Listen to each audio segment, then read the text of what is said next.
Hello, I'm here to do a review of Black Wings Has My Angel by Elliot Chaze.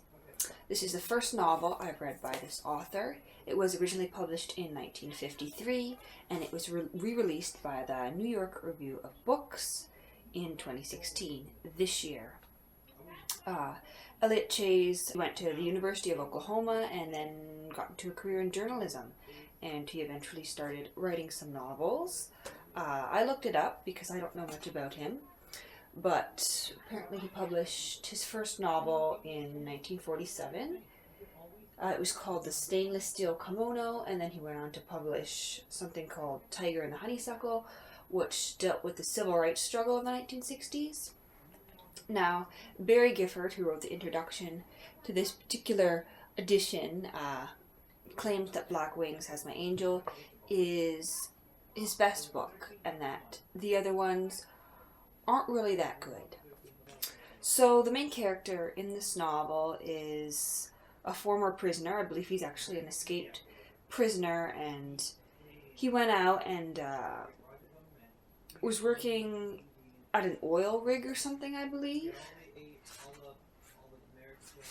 A drilling rig for 16 weeks after he got out of prison.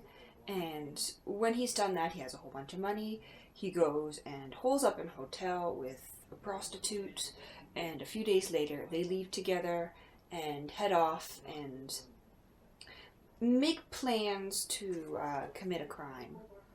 And this book is about how they commit that crime, the aftermath afterwards, and what happens to them and to their relationship.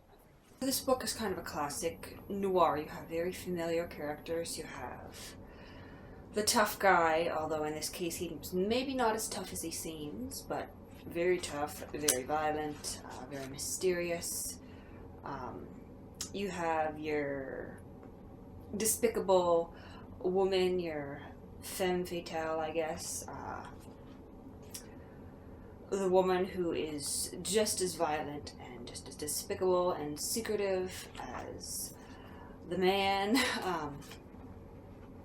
I'm going to share a passage with you to give you a taste of the writing. It's pretty good writing, I like it. If I dumped him on the street, I wouldn't get past the first stoplight. You can see it for yourself. Alive, he was nothing but trouble. There are several ways to kill quietly, and a gun is not one of them.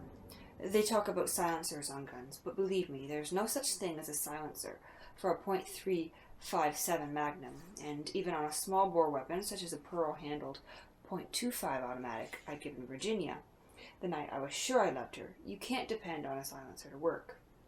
When the baffles become worn, or if the connection is faulty, you can hear .25 good and clear. Inside that steel box, it might sound like a cannon. The gun, my own because I trusted it, would be used to get me inside the box, and once I was in there, the gun would be no more helpful than a bathing suit. I thought of using a steel noose to kill him. It's noiseless, but extremely nasty, nastier than a knife. I found in the Pacific, when we were on a reconnaissance patrol, that sometimes a noose runs into all kinds of elbows and wrists when you're trying to get it over the head. In the excitement, you may think you have it into the throat, and give it a jerk while it's still around the head, and whoever's inside the noose will bawl out fit to wake the dead. There is no other way but the knife, and just thinking of it made me sick. It must be a tough knife with a narrow blade and razor down to a shaving edge. So that's kind of what's going on in his head as he's planning the crime they're going to commit. Without giving too much away, basically they want to knock off an armored vehicle.